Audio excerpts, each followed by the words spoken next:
In this lesson, we're going to revisit some trig functions you learned in an earlier course, and then we're also going to learn some new trig functions. We're also going to revisit some special right triangles. All right, so using the lengths of three sides of a right triangle, you can form six ratios that define six trigonometric functions of an acute angle theta. From your previous studies, you guys learned about sine, cosine, and tangent, but actually that's just three of a total of six ratios that there are. We also have cosecant, secant, and cotangent. To help us understand and revisit and understand the new trig ratios, let's come over here and draw an acute triangle. Right triangle. So we've got a lot of space over here. Let's put in a rather large acute right triangle. All right, I'm going to just go ahead and pick on this angle down here as opposed to this angle up here. And I'm going to call this angle theta, circle with the line through it. Based on this angle theta right here, the three sides of the triangle can be quantified this way. The side across from the angle theta is just what we call side opposite.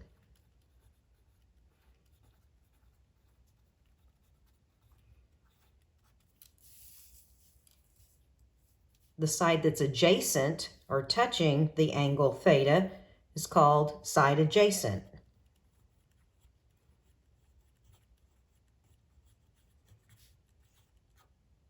And of course, here we have our hypotenuse of our right triangle.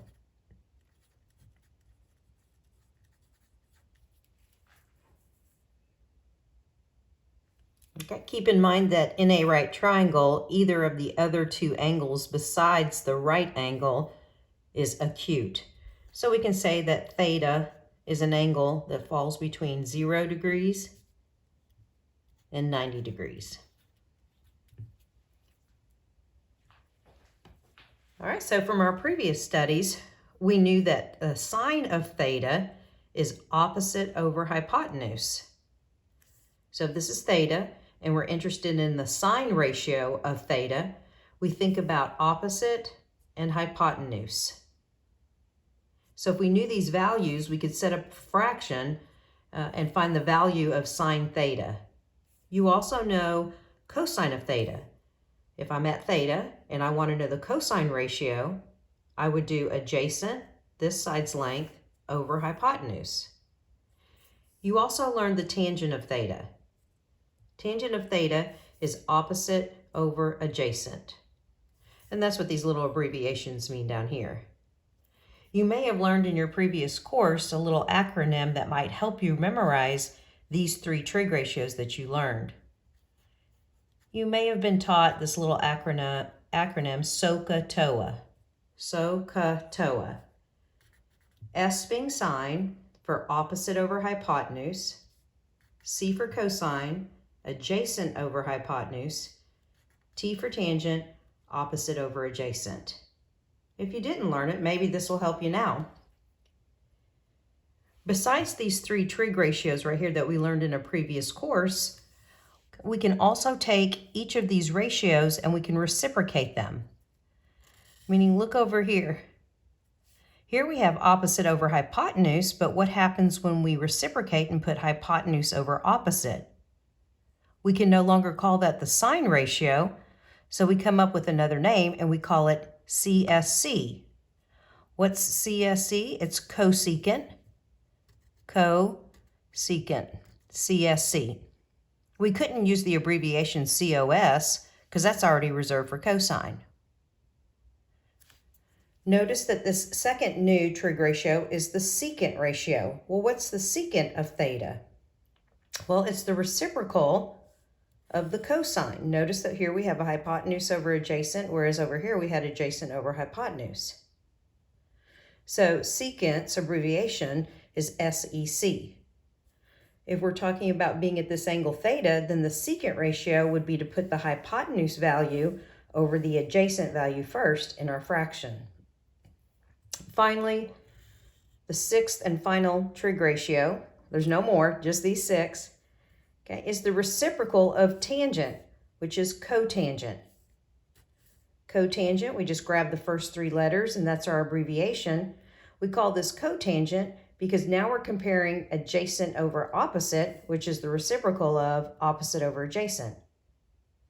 So if I'm standing at this angle theta and I wanted to know the cotangent, then I would just have to look for the adjacent side and the opposite side, build a fraction, putting those two values that represent those sides in that fraction. All right, let's also revisit some special right triangles. We're trying to get to the unit circle and develop some things there. And this is some of the background that we're going to need to help us with that, that trig objective of the unit circle. So let's revisit some special right triangles. Two special right triangles from our previous courses are the 30 degrees, 60 degrees, and 90 degree, the 30, 60, 90 degree triangle. Also 45 degree, and 90 degree triangle. These are our two special right triangles. What I have below each of these expressions right here is another set of expressions that compares the side lengths of in those special right triangles. So let's see if we can revisit how to find missing sides of a special right triangle. All right, so I'm going to start with the 30, 60, 90 triangle. So down here I've got some space, okay, and I'm going to draw a right triangle, okay, that hopefully looks like a 30, 60, 90. So this is 90. We'll call this our 30 degree angle. It doesn't matter if I put the 30 degree up here, but I'm just going to put it right down here. So that must mean that this angle up here is 60, so that all three angles add to 180. Okay, so let's say that we know only one of the three sides of this special right triangle. And I'm going to go ahead and box it because that was what was given first. Let's say that we happen to know that the side across from the 30 degree angle is 2. So we look back up here in our little formula, so to speak. So the 30 degree angle, if its value is x, which in my problem is 2, then what I'm going to do to get the side length across from the 90 degree angle is I'm going to double that value. So double 2, we get 4. Where does 4 go? Well, 4 is going to be the length of the hypotenuse, so I'll put 4 here. Now I want to find the missing side length across from the 60 degree angle. Well, I look at the little formula and I go, oh, if I know what x is, which I do, it's 2, then I can take 2 and multiply it by the square root of 3. So the side length across from the 60 degree angle is 2 radical 3. So if we're given the length of the short leg, which is the leg across from the smaller angle of 30 degrees, we can double the short leg to get the hypotenuse length. We can go back to the short leg's value and multiply it by square root of 3 to get the length of the longer leg. All right, let's draw another 30, 60, 90 triangle. So what happens if we're not given the short leg? How do we work our way around the triangle to find the missing sides? Okay, well in this problem, let me go ahead and give us the length of the long leg. Let's say the length of the long leg is 7. Well, I can't double 7 to get 14, to get the hypotenuse length of 14, because I have to know what the length of the shorter leg is, the leg across from the 30 degree angle. So it might be helpful if now, since I have the length of the long leg, I'm right here in my formula, let me go back and get the value of the short leg, so once I get it, I can double it to get the length of the hypotenuse. Well, notice that we're given the length of the longer leg. We're given a value that's x squared of 3. Well, I don't see any radicals here. That's okay. How do I go backwards from the length of the long leg to the short leg? Well, instead of multiplying by the square root of 3, because I'm going from small to big, I'm going to actually divide by square root of 3. If I divided this expression by square root of 3, I would get a value of x, which represents the length of the short leg. So let me take 7 and divide it by square root of 3. No problem. Finished. That's going to be the length of the short leg. But oftentimes we don't want to leave our answer unrationalized. We want to get that square root out of the denominator. So to think back in our past, how did I get rid of square root of 3? Well, I'm going to multiply by another square root of 3. Then over here, multiplying the tops together, I get 7 times square root of 3. Multiplying the bottoms together, I'm going to get square root of 9, which is just simply 3. I look to see if there's any additional reducing that I can do, and I can't. So this is the length of the short leg, rationalized. So both of these answers are correct right here. This is unrationalized, but this answer, leg length, is rationalized. Now that I have the length of the short leg, all I have to do, because I have this x value, all I have to do is double it, and I'm going to get the length of the hypotenuse. So let's just think about taking this value and doubling it. What does that mean? Multiply by 2 over 1. Well, when I multiply by 2 over 1, I'm just going to multiply the 2 into the 7, get 14, keep the square root of 3, and don't forget we also have a 3 down in the denominator. This one's a little tricky. If you're given the length of the long leg, just remember, find the length of the short leg by dividing by square root of 3. How you handle this, depending upon if it needs to be rationalized, is up to us. And then once we get the value, then we can double this number right here, which is the length of the short leg, to get the hypotenuse. All right, let's look at one other case. What happens when we're given the hypotenuse now? We haven't seen that yet. So let's draw another 30, 60, 90.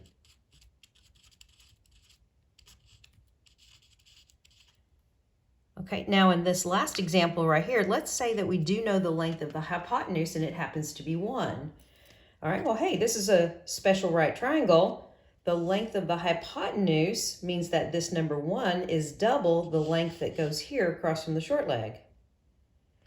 So if 1 is the value of the hypotenuse, how do I go back from 2x to 1x? Well, I divide by 2. I take half of the length of the hypotenuse. So simply I'm going to get a half. Now that I have the short leg, I just multiply the short leg by square root of 3 in this formula. And I'm going to get 1/2 times the square root of 3, but I'll just go ahead and put the square root of 3 on top over 2. Notice that this side length is already rationalized, so there's no further work we have to do. So in these 3 examples, I was given different lengths, and then I had to find the remaining lengths of the sides of the triangle. Here I was given the length of the short leg, which that's the easiest thing to find the remaining 2 leg lengths, or remaining 2 side lengths, excuse me. Here I was given the length of the the long leg, and I had to do a little bit kind of more involved math by dividing by square root of 3 and rationalizing, and then doubling to get the length of the hypotenuse. Here I was given the hypotenuse. I took half of it to get the length of the short leg, multiplied that short leg's value by square root of 3 to get the length of the long leg. Alrighty. Let's look at the second of the 2 special right triangles that we'll be studying. Okay, notice that here we have a 45-45 right triangle. Look at the ratio of the side lengths. Well, if the length of the side across from a 45-degree angle is x, well, it has to be the same as it is across from the other leg that has, it has to be the same as the side that's across from the other angle that has the same value. And then the value of the hypotenuse is just square root of 2 times whatever the leg lengths are. So let's look at a couple of examples here. Okay, so let's say this is a 45-45 right triangle, which means that across from this 45-degree angle, this leg length is the same as this leg length because it also has an opening of 45 degrees. All right, let's say in this example, you're given this value. You're given this leg length. Well, easy enough. If this value is 8, then this value is 8. And then how do I go from the legs to the hypotenuse? I just simply take 8 and multiply it by the square root of 2. Okay, let's look at another 45-45 right. Oh, that's pathetic. All right, let's say that we're given a leg length of 4. So if we're given 4, well, we also know this leg length is 4, and we just multiply by square root of 2, and we're done. As a final example, let's be given the length of the hypotenuse and work backwards to the legs. All right, what if the length of the hypotenuse was given and it was 16? Well, I know that x squared of 2 is the length of the hypotenuse. How do I go backwards to the lengths of the 2 legs? I'll just simply divide by square root of 2. So right here, this leg length is going to be 16 divided by square root of 2, as is this leg length right here. But remember, this is unrationalized, so let's multiply by that clever form of 1, square root of 2 over 2. So on top, we'll get 16 square root of 2, square root of 4 in the bottom, which is just 2. But I see that 2 divides into 16, so I want to go ahead and do some further work. And I'm going to get 8 square root of 2. So if I have 8 square root of 2 here, I have to have 8 square root of 2 here. I could always check to make sure that this leg length is correct by multiplying this leg length by square root of 2 to see if I get 16. And if we did multiply 8 square root of 2 times another square root of 2, I would get 16. So hopefully this video served as a review of some of the previous trig functions you learned, and you can see what the new trig functions are, just the reciprocal of the previous ones you learned. And hopefully you also remembered about special right triangles, specifically the 30-60-90 and the 45-45-90 triangle, and the relationships of the sides of those triangles.